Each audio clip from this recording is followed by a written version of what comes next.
hanya berketinggian 2211 mdpl. Lokasinya paling dekat dengan ibu kota, namun tidak menjadikannya gunung favorit untuk didaki puncaknya, meski sangat populer sebagai gunung dengan ratusan destinasi wisata di dalamnya. Kepopulerannya tak sebanding dengan tetangganya Gede Pangrango yang mendapat predikat taman nasional dengan gunung yang paling banyak didaki di Indonesia.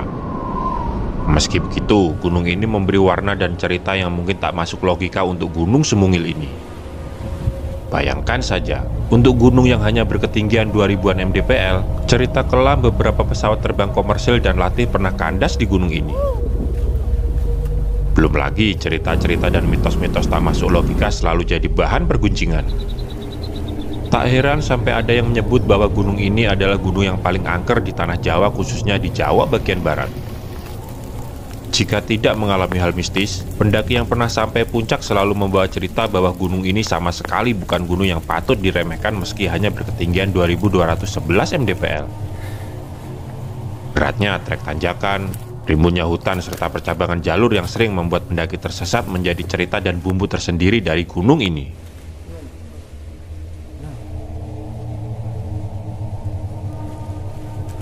Ini adalah petualanganku untuk mencapai Puncak Manik.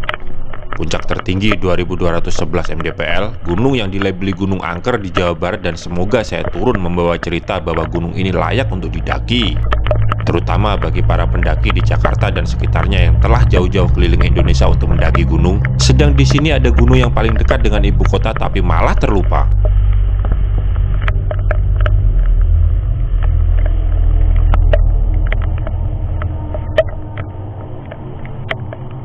Inilah Gunung Salak, gunung penuh gejolak, dalam diam membuat pendaki terkoyak. Hai para imaji, kembali berpetualang imajinasi bersama saya Imaji Tommy. Jika kalian bahagia silakan subscribe channel saya. Jika belum bahagia nggak di subscribe juga nggak apa-apa, karena di sini saya hanya ingin berbagi cerita dengan kalian. Di petualangan kali ini saya akan mendaki Gunung Salak, gunung yang tak terlalu tinggi namun jarang didaki, serta katanya angker dengan mistis yang selalu menyelimuti.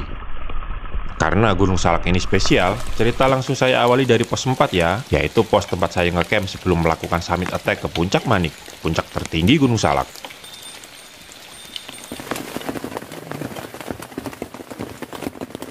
Semalam tuh kita baru nyampe pos 4 sekitar setengah 7 lewat, kita baru nyampe pos 4, dan kondisinya juga jalanan sangat susah dilalui, terjal, terus hujan deres, sama jalurnya itu jadi kayak sungai gitu. Sebenarnya kita pengen lanjut gitu, kalaupun tidak hujan kayak begitu kita pengen lanjut sampai ke puncak, karena di video yang gua lihat itu dari pos 4 ke puncak itu sebenarnya nggak jauh, tapi emang terjal, curam banget ya, karena memang kondisinya semalam tuh hujan seperti itu, terus kondisi juga kedinginan banget. Jadi ya udahlah, kita ketemu pos 4 sekitar setengah 7 lah, setengah 7 lewat, kondisi juga udah gelap banget. Ya udah, akhirnya kita ngecamp di situ. Dan kita juga di pos 4 ini tempatnya itu sangat sempit gitu.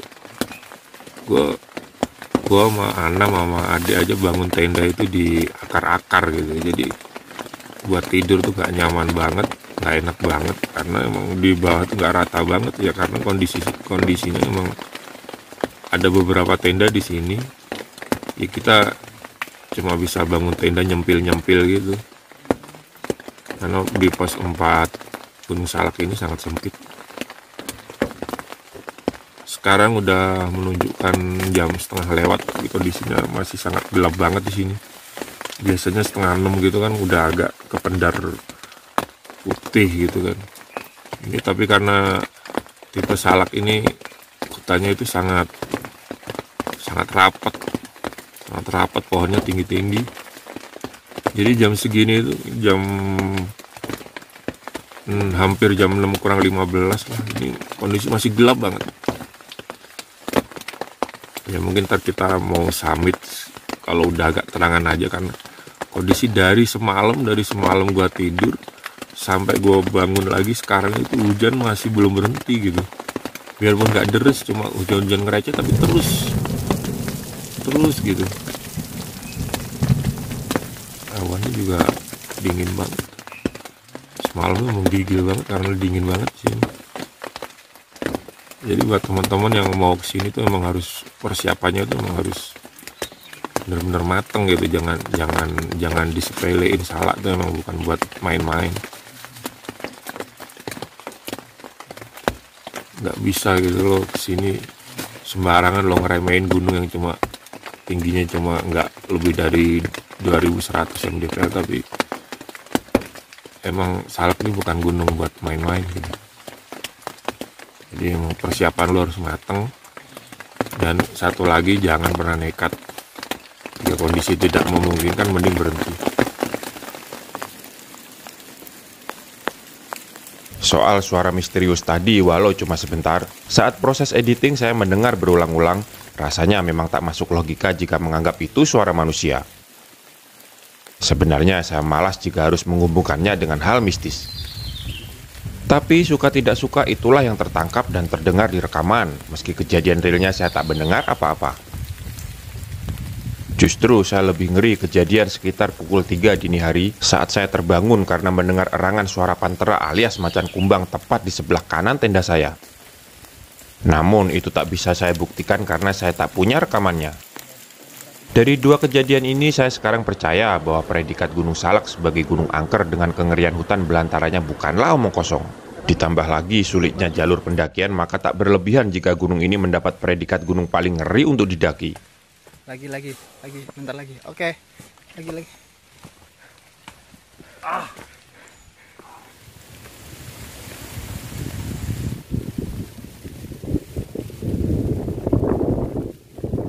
Ini tenda gua yang semalam gua buat istirahat. Itu bener-bener nyempil di pojokan dan nggak rata. Banyak akar juga di situ. Ada beberapa tenda di pos 4 ini. Tuh. Ada satu tenda. Sama yang di sini juga ada satu. Ada cuma 3 tenda. Karena tempatnya di sini memang nggak terlalu luas. Waktu terus berjalan, namun hujan yang ditunggu untuk reda nyatanya tidak juga reda. Saya harus membuat keputusan, summit dengan kondisi seperti ini atau tetap menunggu, dengan resiko kami turun telat dan bisa kemalaman di jalur. Akhirnya kami mengambil keputusan untuk segera summit apapun cuacanya, agar kami turun tidak kemalaman karena itu lebih beresiko. Saya pikir kami akan summit bersama, namun teman pendaki ini memutuskan untuk turun dan tidak melanjutkan sampai ke puncak Manik.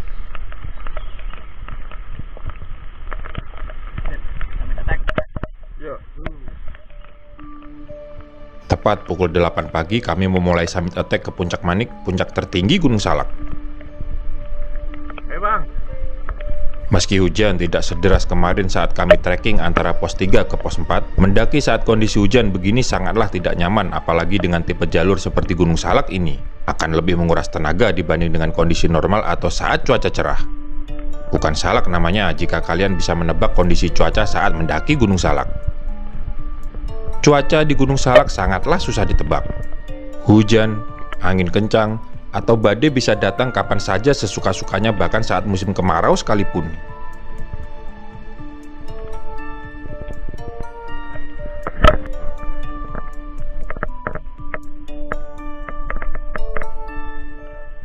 Dua kali saya mendaki Gunung Salak.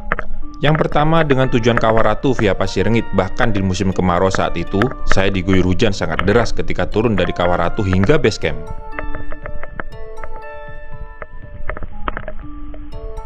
Kemudian di pendakian kedua saat ini dengan tujuan puncak Manik, puncak tertinggi Gunung Salak, bahkan hujan tidak pernah berhenti sama sekali dari kemarin mulai lepas dari pos 3 sampai pos 4 tempat saya mendirikan tenda. Semalam suntuk hingga saat ini hujan terus turun dengan intensitas yang berubah-ubah. Kadang deras, kadang reda, disertai angin dan hembusan kabut silih berganti hingga saat sekarang saya melakukan summit ke puncak Manik.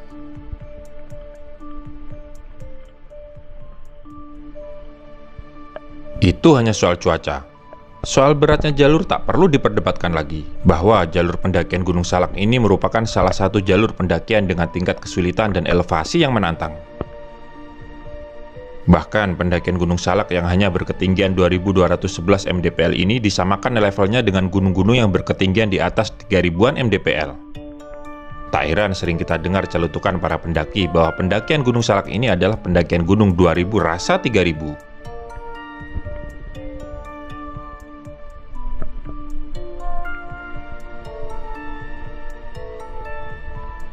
Sekarang soal mistis dan mitosnya.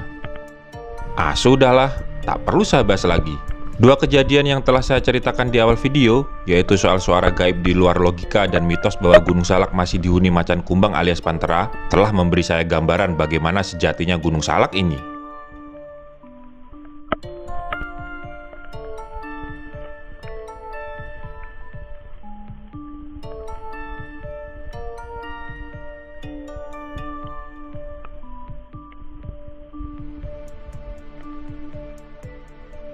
Sekedar sharing aja ya guys.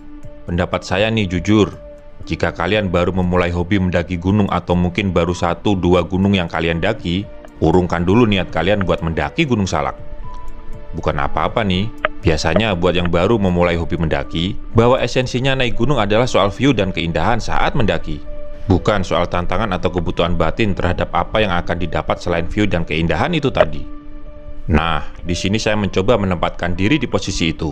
Ketika kita baru memulai hobi mendaki, ketika orientasi kita masih seputar view dan keindahan, sedang kita berani memutuskan untuk mendaki Gunung Salak, lantas apa yang hendak kita capai?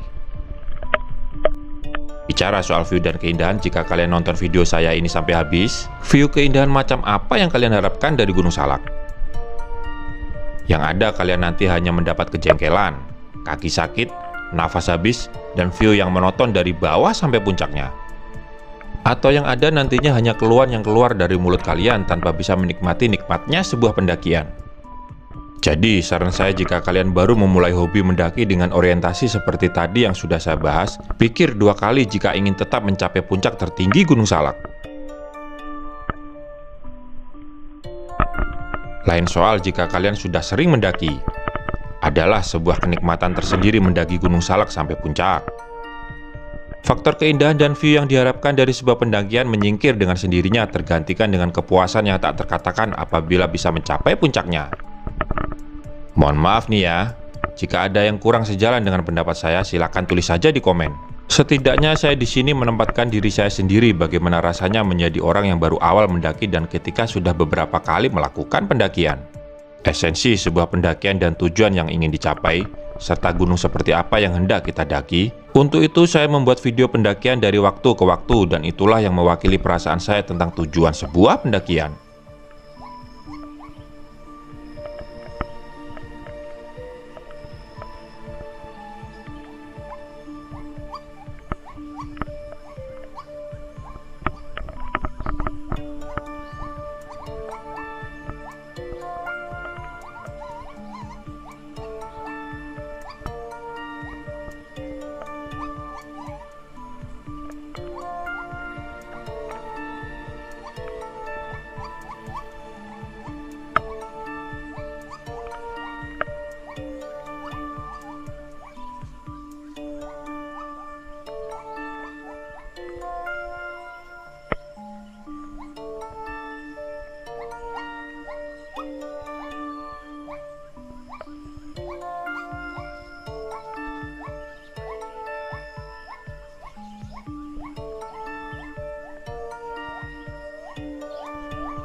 Kurang lebih 1 jam 20 menit kami mencapai pos 5. Tepat seperti referensi yang saya baca-baca sebelumnya, bahwa jalur dari pos 4 ke atas hanya tanjakan curam dan terjal yang akan kalian temui dengan estimasi waktu tempuh normal 1 jam. Jika visi kalian kuat, tak sampai 1 jam kalian dapat mencapai pos 5. Dari pos 5 menuju pos 6, pos terakhir sebelum puncak, jaraknya tak terlalu jauh. Estimasi normal hanya sekitar 20 menit. Dari pos 5 menuju pos 6 ini, saya menempuhnya sekitar 30 menit. Lagi-lagi jika visi kalian kuat, mungkin 15 menit kalian akan sampai di pos 6 dari estimasi normal.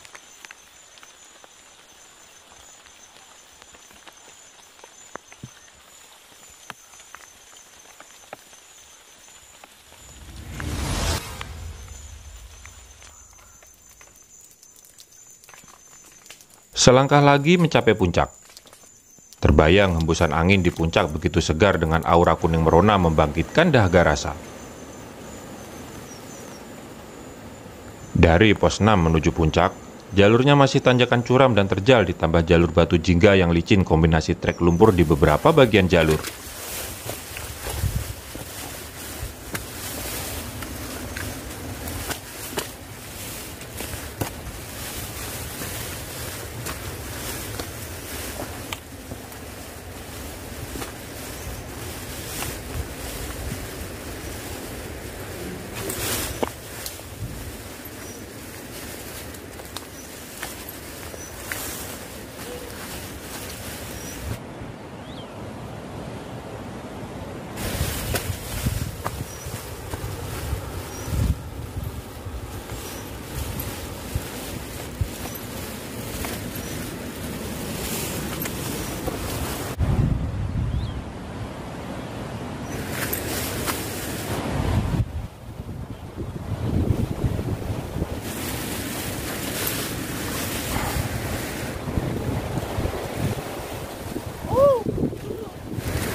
Akhirnya kita sampai ya.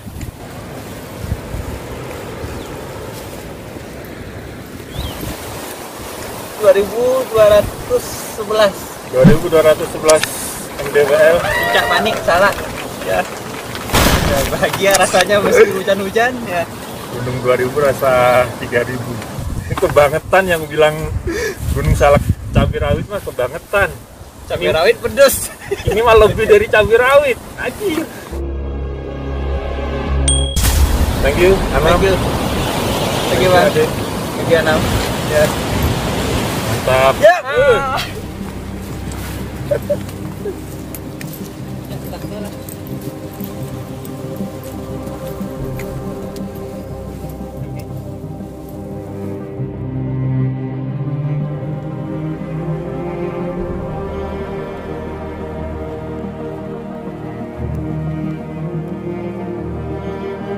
Indah merona, dari jauh kau puja.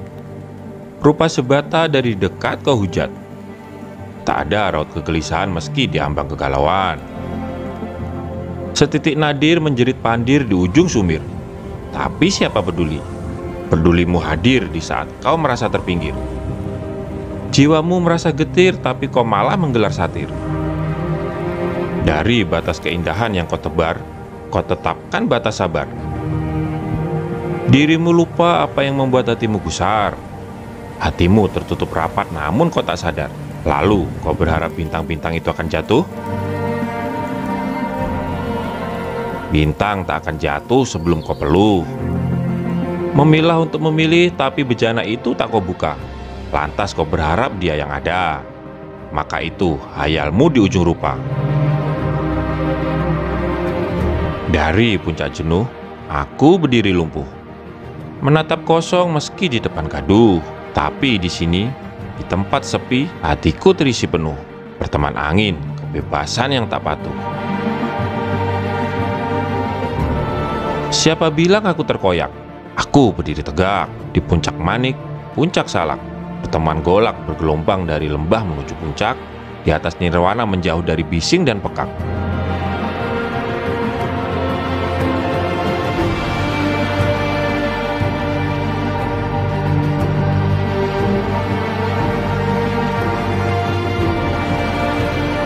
Di puncak Manik, di ujung hayal untuk sesuatu hingga saatnya aku petik.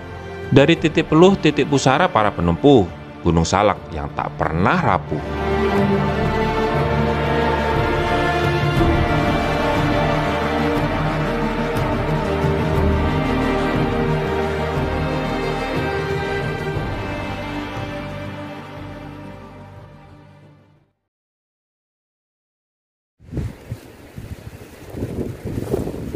Beginilah view di Puncak Salak. Puncak Salak memang tak menjanjikan view menawan seperti tetangganya Gunung Gede Pangrango, terlebih di musim hujan seperti ini. Namun jika kita paham esensi sebuah pendakian, maka semua gunung punya keunikan dan sensasinya masing-masing. Itu baru bisa kita rasakan ketika kita sudah mendakinya sampai puncak. Bagi saya, Salak luar biasa. Bikin apa bro? Kopi. Kopi ya. Enak nih ngopi di puncak nih. Enak. Pastilah.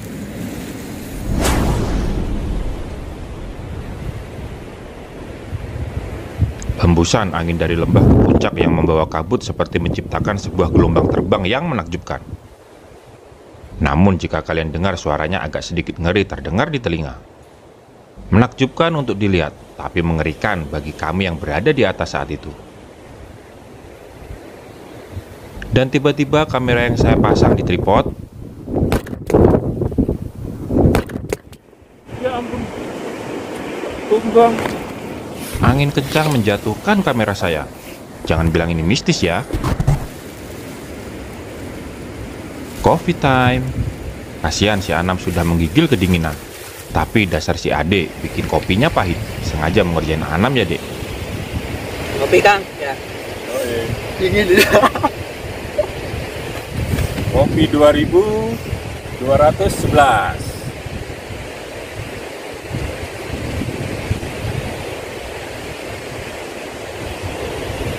6. Saya kasih gula ke 6. Enak kok. Ngopi enak ya, ngopi ya. Pahit deh. Pahit. Gak biasa kopi pahit loh. Hidup lu deh. Pahit bukan. Hidup gue udah mati.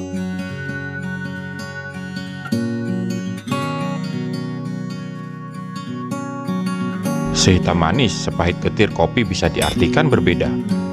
Pun kehidupan ini akan selalu ada manis dan getir. Bagaimanapun hidup seperti sebuah kopi. Meski pahit dan getir, pilihannya ada di kita. Mau tetap pahit atau dibikin manis. Dua-duanya sama-sama nikmat jika kita menikmatinya dengan keikhlasan dan kesantunan. Terima kasih buat Ade dan Anam yang telah menemaniku mencapai sebuah angan untuk bisa ke Puncak Salak. Puncak yang selalu nampak namun baru kali ini kutapak.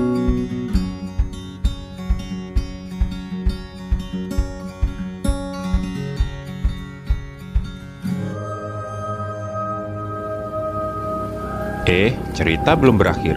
Seperti di awal narasi, karena Salak spesial, video pendakian saya awali mulai dari pos 4 ke puncak.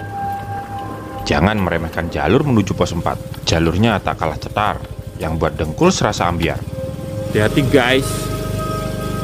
Jalannya hancur. Untuk menuju pos pendakian Cimelati aja butuh perjuangan ekstra. Jalan becek, licin, motor rawan tergelincir. Kok perasaan saya nggak enak ya?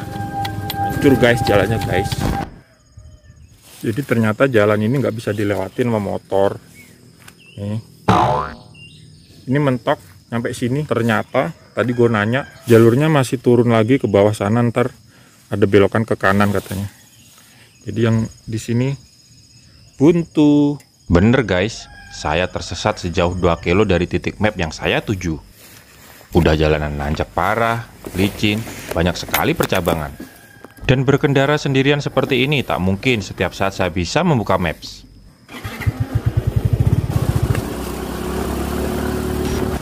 Sampai juga dan bertemu dengan Anam dan Ade, teman sependakianku kali ini di rumah warga yang biasa dijadikan parkiran kendaraan sebelum menuju pos pendakian Salak via Cimelati. Jalur Cimelati ini bisa juga dibilang jalur tradisional karena banyak penduduk lokal yang naik untuk berziarah ke makam Mbah Salak di Puncak Manik. Tak heran jika di hari-hari atau bulan-bulan tertentu seperti bulan Suro, jalur ini ramai berziarah ke makam Mbah Salak atau Raden Hasan Brajakusuma. Saya sendiri kurang begitu paham siapa sebenarnya sosok yang dikubur di Puncak Manik tersebut. Jika ada yang tahu silakan sharing aja ya guys di kolom komentar untuk pembelajaran kita semua, biar kita tahu siapa sebenarnya sosok yang sangat melegenda di Gunung Salak ini. Dan kenapa kebanyakan para peziarah tersebut memilih jalur Cimelati? Jawabannya satu, mereka memilih jalur terpendek dan tercepat menuju puncak dengan mendaki tanpa perbekalan seperti kami atau pendaki pada umumnya. Untuk itu, mendengar cerita-cerita tersebut, saya tertarik mendaki Salak via Cimelati yang dilabeli jalur terpendek dan tercepat menuju Puncak Manik. Meski jalur Cimelati ini mendapat predikat jalur terpendek dan tercepat menuju puncak, jangan pernah meremehkan pendakian Salak lewat jalur ini. Buat kalian yang jarang olahraga, hanya untuk mencapai pos 4 saja saya jamin dengkulmu akan bergetar serasa ambiar. Dari pos jaga tadi jalan lumayan nanjak karena jalannya tadi tuh kayak dilurusin gitu, nggak dibelokin sama sekali, jadi lurus gitu. Tapi pas begitu ketemu pertigaan tadi yang petunjuk ke puncak 1, ini jalanan menurun, bonus lah. Nah, setelah sebelumnya kalian sudah lihat bagaimana trek mencapai Puncak Manik dari pos 4, kalian harus lihat trek pedesnya Salak via Cimelati dari bawah menuju pos 4 tempat saya ngecamp dan summit kemarin. Nah, sehabis turunan, ini belok kanan, langsung ngejos guys. Itu di depan si Anam tuh, masternya saudara pendaki dia, sama si Ade. Widih, anjir, habis enak-enak dikasih turunan, langsung dijos, langsung digas anjir. Mana hujan lagi, jalur licin, ngejos. Setelah melewati hutan karet, kami mulai memasuki vegetasi hutan dengan semak-semak. Di jalur saya masih bisa melihat pipa saluran air dari atas. Ada beberapa persimpangan yang kadang membuat saya bingung. Namun menurut referensi yang saya baca, ikutin saja pipa saluran air tersebut untuk mencapai pos 1. Namun hati-hati guys, pipa saluran air tersebut kadang tak terlihat di jalur. Ikuti saja jalur besarnya yang mengarah ke atas. Selalu hati-hati dan waspada, karena Salak memang terkenal dengan jalurnya yang kadang membingungkan pendaki jika kita tidak konsentrasi. Papan petunjuk arah tidak setiap persimpangan ada, apalagi itu hanya untuk persimpangan kecil. Maka di sini pentingnya untuk tetap fokus mengikuti jalur yang sudah terbentuk dan jangan tergoda untuk mencoba-coba selain jalur besarnya. Salak tidak seperti gunung lainnya, ketika kalian menemukan persimpangan kecil akan ketemu lagi dengan jalur utamanya. Itulah kenapa pendakian Salak ini terkenal dengan jalurnya yang rumit dengan banyaknya cabang misterius.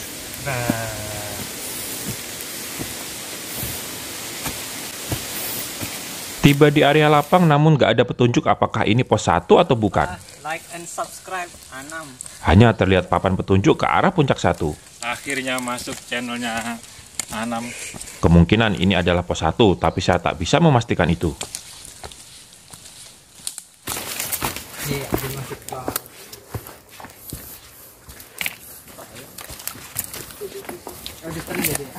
Lepas dari area lapang yang kemungkinan tadi adalah pos 1, di jalur saya sudah tak melihat lagi pipa saluran air. Jadi benar, kemungkinan besar tadi adalah pos 1 sesuai informasi bahwa saluran pipa air hanya akan terlihat sampai pos 1, untuk kemudian arah dari saluran pipa tersebut mengarah tidak lagi sejalur dengan arah pendakian ke puncak Salak setelah pos 1.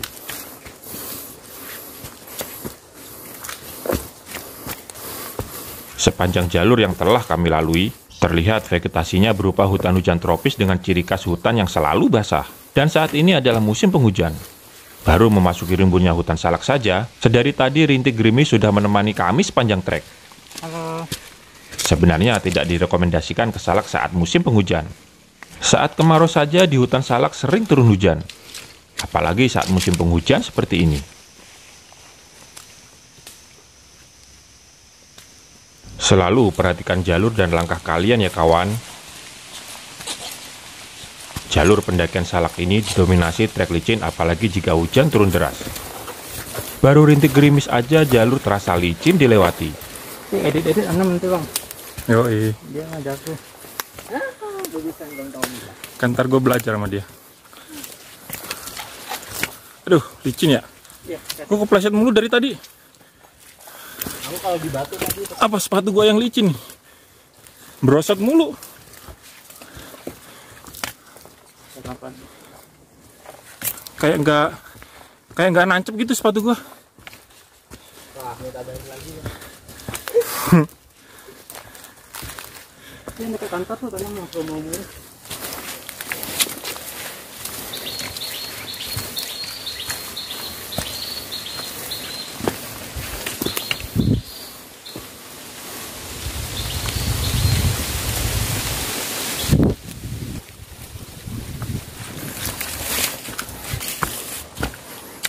Kayak yang tadi kata ada namanya.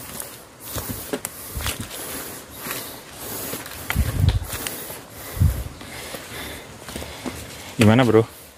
Ya capek. Ya. Gimana Kang CP? CP. Ya itulah. Gerimis sajanya ke bawah angin. Duduk aja dulu sini. Main.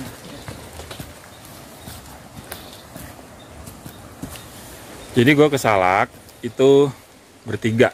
Tadinya ngajak teman-teman Victor Traveler juga, tapi nggak ada yang bisa. Akhirnya ini ada 2 orang gila nih dari saudara pendaki yang mau muncak Salak. Tadinya gue juga belum kenal secara langsung, cuma kita satu grup saudara pendaki juga kita bisa dikatakan backpacker Jakarta ya. Jadi ya kita janjian. Kita ketemu di base camp, ya udah kita nanjak bareng. Ya jadilah seperti ini. Kesan pertama sih Salak ini sih lumayan mantap, tapi enak sih hawanya. Maksudnya lebih sejuk lah. Rest sebentar di pos bayangan, anggap saja itu adalah pos bayangan karena memang gak ada pelang petunjuk, dan kami melanjutkan trekking. Cuaca makin tak menentu. Rintik hujan yang sebelumnya intensitasnya ringan, makin sering dan sudah cukup membuat kami basah meski tak guyup. Angin bisa kapan aja datang tiba-tiba dan mengguyur dengan siraman air. Tiba-tiba juga bisa menghilang. Setiap angin kencang datang, pasti membawa guyuran air atau juga kadang diiringi kabut tebal. Cuacanya sangat misterius. Tak bisa dipastikan interval datangnya, kapan datang kapan pergi tak bisa diprediksi.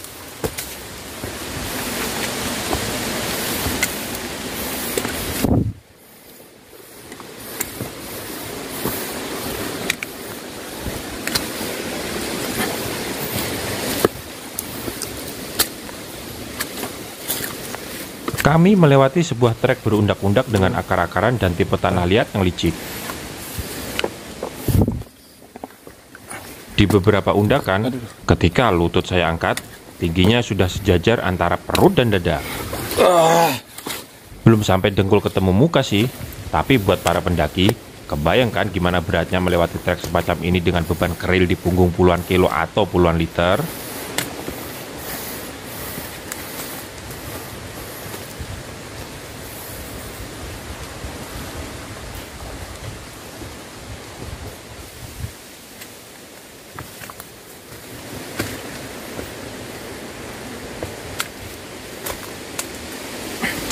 Jangan terkecoh.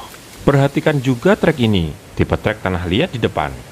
Halus, mulus, tapi seperti bulus yang meski terlihat halus, jika kalian tak hati-hati, bisa terpeleset, terus seluncuran deh. Ngapain sih, Dek? Ngapain sih? Cari harta karun. Trek basah tanah liat membuat sepatu saya berlumpur. Dan walau hanya gerimis, itu sudah cukup membuat badan dan baju kami kebasahan. Lagi di Gunung Salak, mau ke puncak 1 via Cimelati bareng Ade dan Bang Tommy.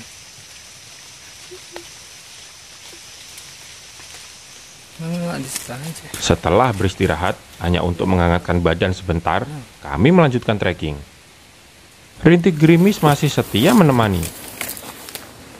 Kami masih bertahan untuk tidak memakai raincoat karena oke lah kalau hanya rintik gerimis daripada memakai raincoat yang akan membuat trekking kami kurang nyaman. Terlebih jika harus melibas tipe trek seperti ini, Memakai raincoat pasti akan sangat mengganggu.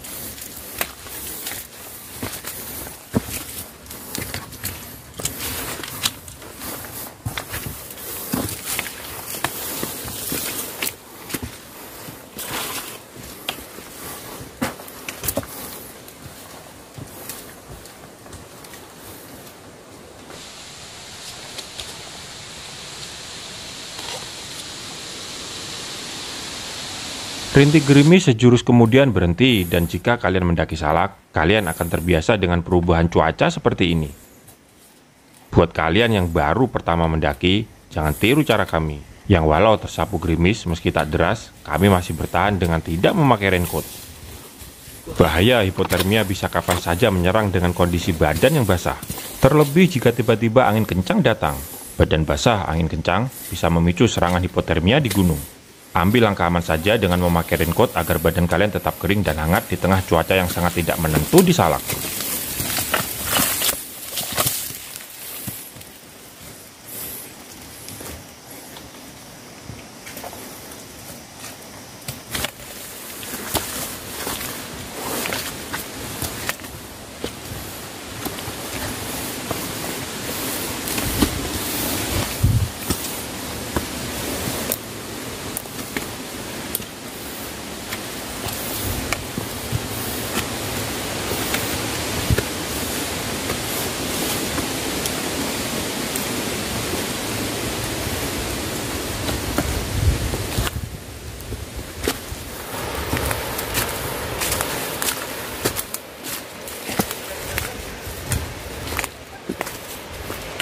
Akhirnya tiba juga saya di pos 2. Jarak dari pos 1 menuju pos 2 masih terbilang sedang. Tak terlalu jauh dan lama, namun juga tak bisa dibilang dekat. Secara umum, treknya masih terbilang normal untuk ukuran gunung dengan ketinggian 2000-an mdpl. Pos berapa ini? Pos 2 malah sini. Baru pos 2. Ya. Kayaknya ini. Ini di titik ini lama nggak diupdate, itu jalurnya benar.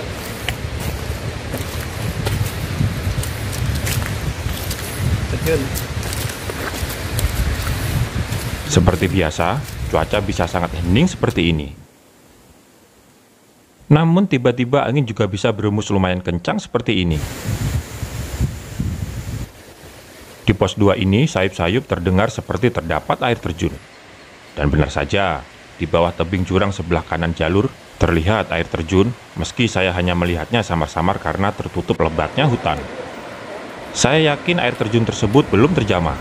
Kalian yang pernah ke Salak via Cimelati, sudah pernahkah melihat curug tersebut dari pos 2? Atau kalian tahu itu curug apa? Tulis di komen.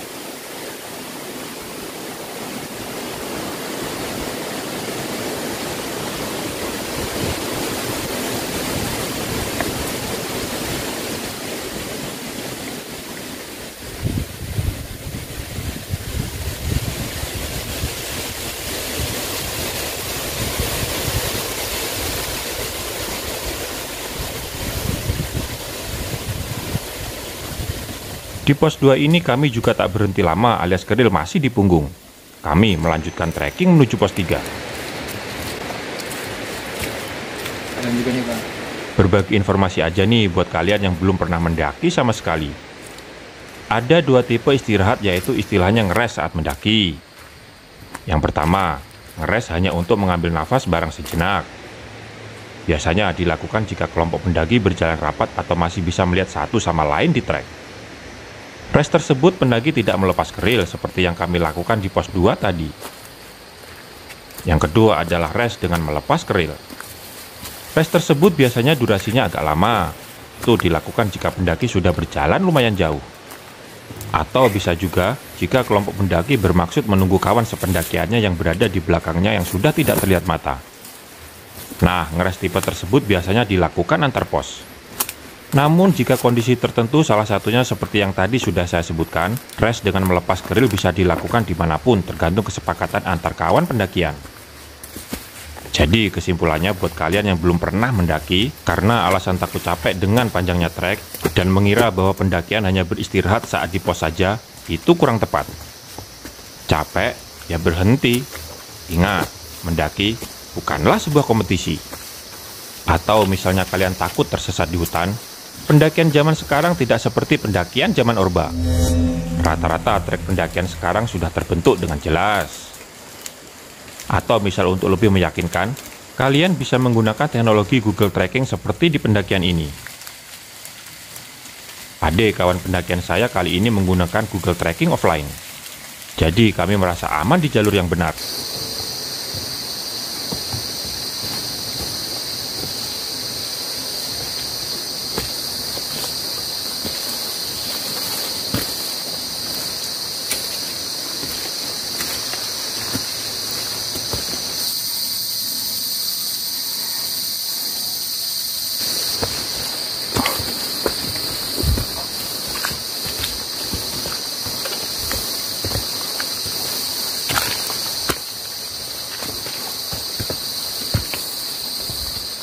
Yuhu.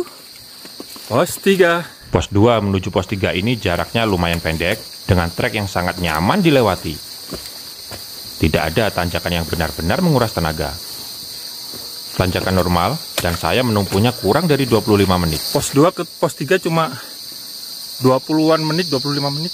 Buat kalian yang jalannya cepat, mungkin 10 atau 15 menit dari pos 2 kalian sudah sampai pos 3 ini.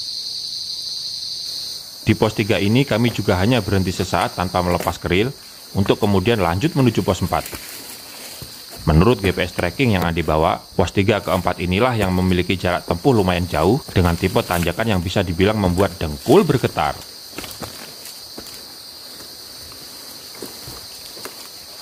Cuaca terlihat baik-baik saja, meski badan dan baju saya sebenarnya basah, terguyur gerimis saat kami trekking dari pos 1 menuju pos 2.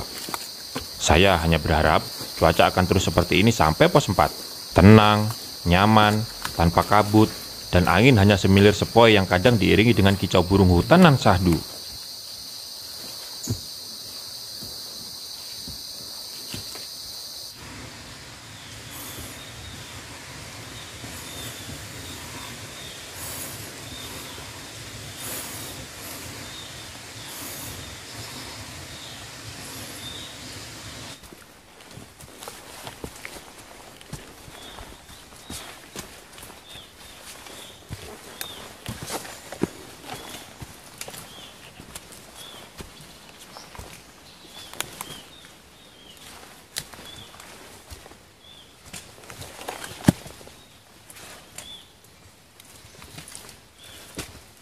Makin berjalan jauh, trek yang kami lewati semakin terjal dan licin, serta berlumpur.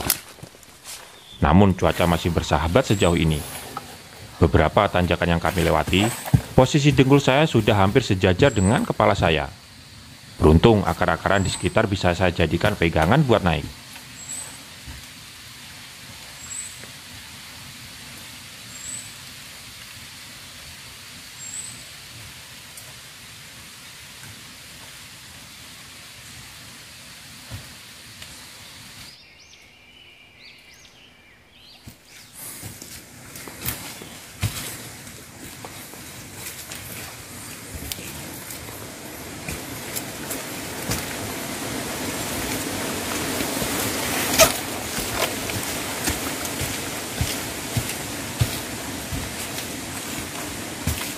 Dengar nggak angin yang barusan lewat?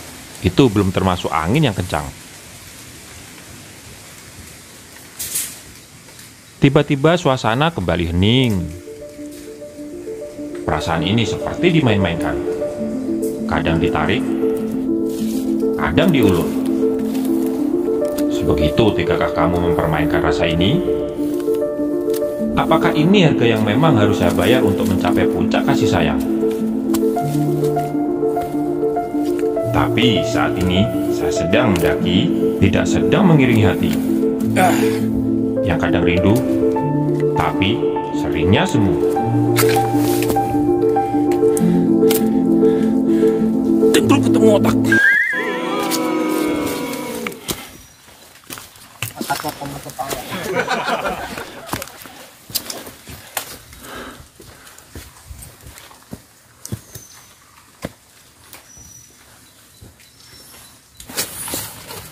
Lewat mana nih guys?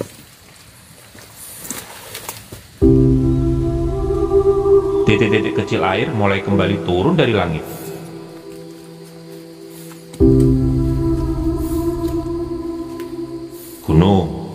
bukan makanan legit. Kata sebagian orang, naik gunung hanya akan membuat sakit. Mereka lupa, sesuatu jika didapatkan dengan sulit, apalagi pahit, maka hasil yang kalian dapat adalah hati, bukan sekedar kulit.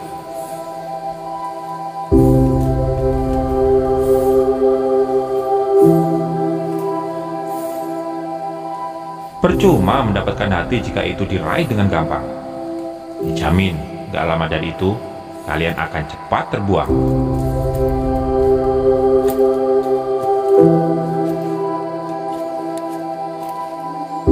Mendaki rasa butuh pengorbanan. Lebih dari perjuangan. Namun, hasil yang kau dapat, sehidup semati kau akan dipertahankan.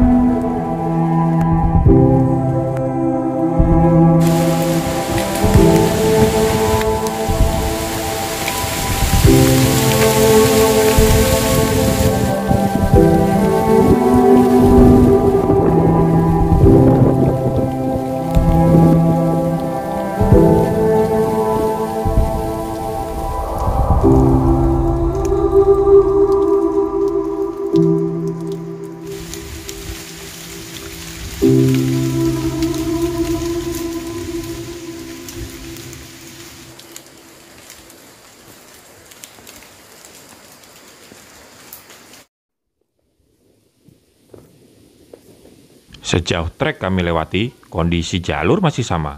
Terjal, dan di beberapa bagian, tanah liat berlumpur dan licin.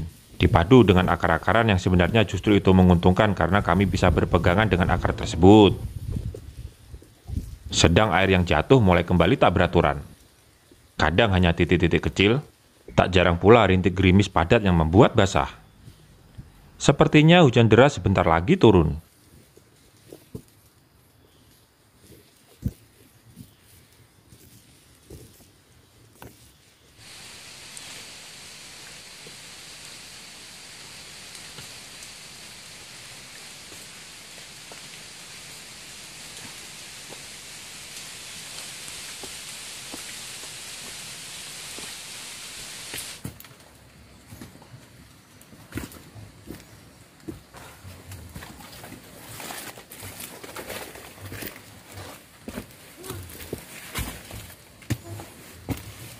Sampailah langkah kami terhenti melihat jalur tertutup oleh pepohonan yang tumbang dan patah.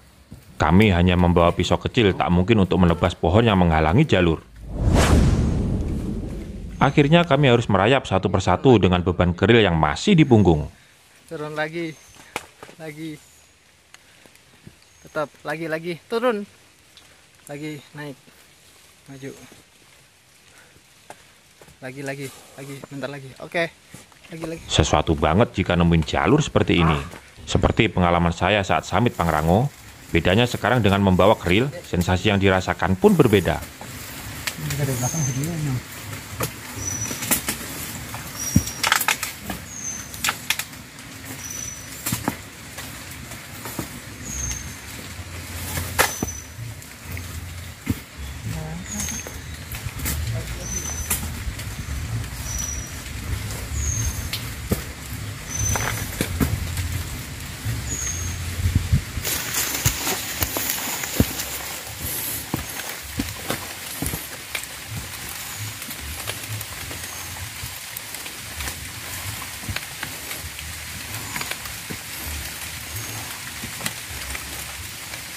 Dengan memanfaatkan akar-akaran yang ada untuk pegangan, Anam meniti setiap trek dengan semangat. Tubuh Anam di antara kami bertiga dia yang paling kurus, jadi itu sangat membantunya untuk mengurangi beban saat naik.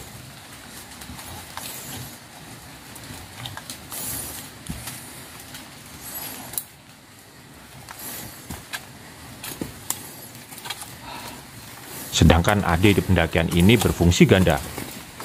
Selain Ade sebagai leader yang memandu arah, Ade juga sesekali bertukar posisi di belakang sebagai sweeper.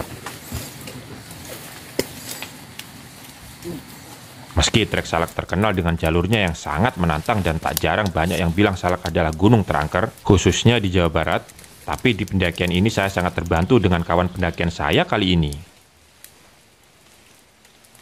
Video cuy.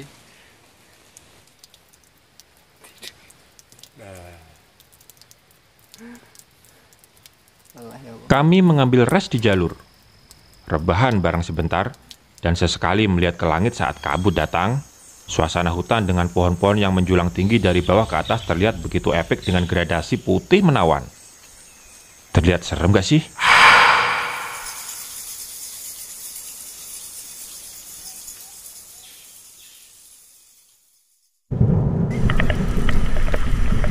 Kami melanjutkan trekking diiringi dengan intensitas gerimis yang makin deras, diselimuti kabut di sekeliling jalur yang kami lewati. Sekarang saya merekam momen ini dengan tidak menggunakan kamera standar, dikarenakan kamera yang saya bawa memang tidak waterproof. Saya memakai action cam yang mungkin akan terlihat lebih shaky, dikarenakan tanpa adanya stabilizer kamera.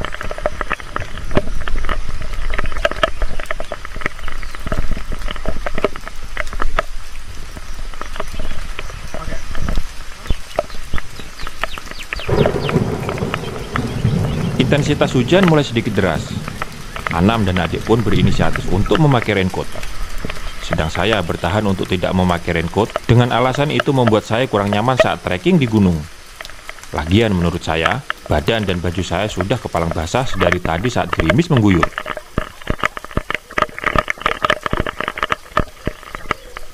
Waktu sudah menunjukkan pukul 5 sore, dan saya berharap bisa cepat sampai di pos 4 sebelum hari benar-benar gelap.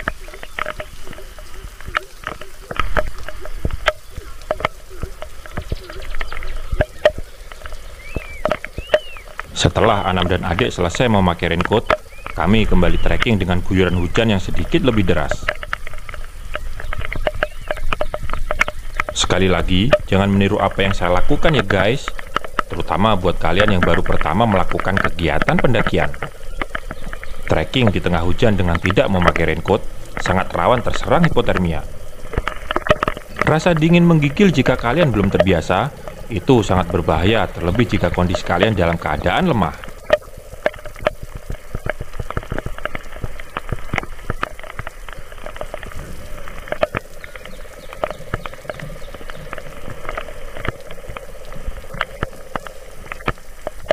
Jalur semakin terjal dan curam. Hujan semakin deras, jalur pendakian mulai dilewati aliran air sedikit demi sedikit dengan genangan di sana-sini. Semoga saja hujan tidak bertambah deras lagi, karena dari cerita-cerita tentang pendakian Gunung Salak, jika hujan sangat deras dan lebat, maka bisa saja terjadi banjir di jalur yang katanya memang trek Salak merupakan jalur air bah dari atas Gunung Salak. Semoga saja itu tidak terjadi.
Pukul 6.15 petang, kami sampai di pos 4. Awal dari cerita pendakian Salak ini saya mulai. Dan keesokan harinya kami sampai di Puncak Manik, puncak tertinggi Gunung Salak. Jangan mengaku pendaki Jakarta jika Salak aja belum kalian coba. Gunung yang lokasinya paling dekat dengan ibu kota.